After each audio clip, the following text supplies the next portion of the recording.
Alain, pour l'exercice budgétaire 2014-2015, les entreprises ont contribué à hauteur de 14 au budget du Canada, contre 48 pour les particuliers. On demande aux particuliers de fournir un effort 3,5 fois plus grand que les entreprises. Cette proportion devrait être de combien, selon vous? Au-delà de ces enjeux, ce qui est intéressant, c'est de voir les modalités qui sont en cause. Moi, ce que j'aimerais qu'on fasse à ce stade, c'est de voir qui est responsable de cette situation.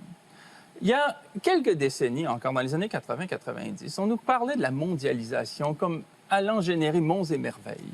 On allait libérer les forces du capital, on allait déréglementer l'économie, on allait créer un marché mondial qui allait permettre aux acteurs de performer à l'échelle internationale. Ça allait générer une classe d'acteurs nantis qui allait en quelque sorte concentrer tellement de richesses que cette richesse-là allait crever comme un nuage et ruisseler sur nous et générer une croissance qui allait profiter à tous. C'est ce qu'on nous disait. Il n'y avait personne pour contrer ce discours-là. Et quand on essayait de le contrer, on passait pour des fous. Et aujourd'hui, on dirait qu'il n'y a personne qui se présente comme les responsables de ce bilan.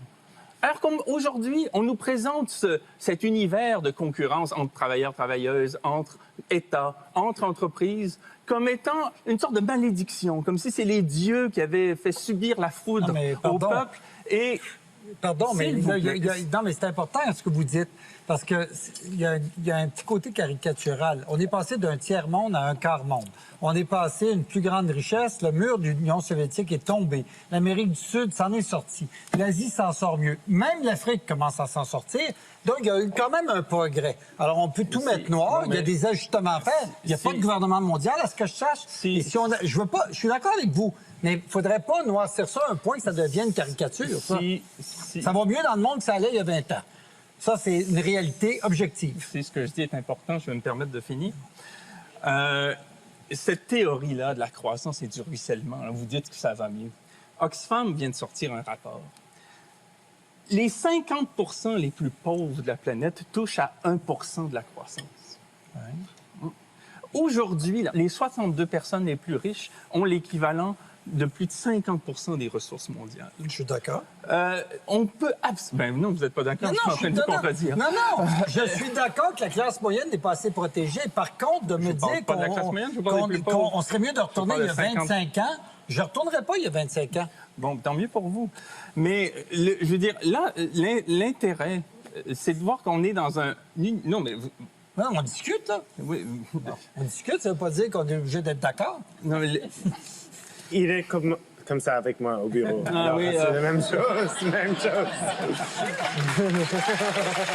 Non, mais écoutez, on va mettre un parapluie sur ce que je dis. Il y a moins de guerres qu'il y en avait avant. Il y en a moins. Donc, mais c'est pas tout à fait de ça dont on parle. Non, moi, ce que je constate, c'est qu'il y a de la moisissure dans les écoles. Ce que je constate, c'est qu'on ferme les centres d'aide aux victimes de toxicomanie. Ce que je constate, c'est qu'on coupe dans les services publics. Ce que je constate, c'est qu'il n'y a pas d'argent, il n'y a pas de vision pour effectuer la transition énergétique dont on a tellement besoin. Ce que je constate, c'est que lorsqu'on a besoin d'une intervention chirurgicale urgente, on met 1 an et demi à l'obtenir. Et ça, c'est dans un pays qui se veut riche. Imaginez ensuite dans les pays où cette croissance qu'on nous a promise pour tous est de l'ordre de 1 quand on fait partie des 50 les plus pauvres. C'est-à-dire, avant de croire tout ce qu'on lit dans la presse, comme dit économiste, ou je ne sais pas ce que vous lisez, il faut quand même se renseigner. Je vous offre le rapport d'Oxfam, une économie au service des 1 Ça sera une lecture de chevet, fort constructive, j'en suis sûr. Mais ce qu'on a fait, c'est qu'on a affamé volontairement les États. Ce qu'on appelle affamer la bête, là. On a affamé l'assiette fiscale des États volontairement. Et les paradis fiscaux, c'en est une manière, la baisse des impôts des entreprises, c'en est une autre, etc. Tout ça, c'est un tout. Finalement, l'égalité des chances, qui était un principe libéral, hein, dans le sens philosophique du terme, c'est pas socialiste, ça. Hein? Bon. Eh bien, ça fout le camp, là. Ça fout le camp parce qu'on affame les assiettes fiscales. Est-ce que vous seriez deux gauchistes? Est-ce que quelqu'un ici se rappelle de ce que c'était il y a 40 ans, le Québec? et que tu payais pour aller à l'école, tu payais pour les services de santé. Ben, on revient à ça. Et ben, je trouve On revient qu'aujourd'hui, à ça. on a quand même une situation un petit peu meilleure. Non, Alors moi, je veux faire des grands discours et me lever debout, là, mais c'est la réalité. Cette situation été meilleure, on meilleur, est ça a en train de été la meilleur. démanteler. C'est une étoile c'est ça, morte. Oh my God. Lisez ça. Vous me mettez anti-femme.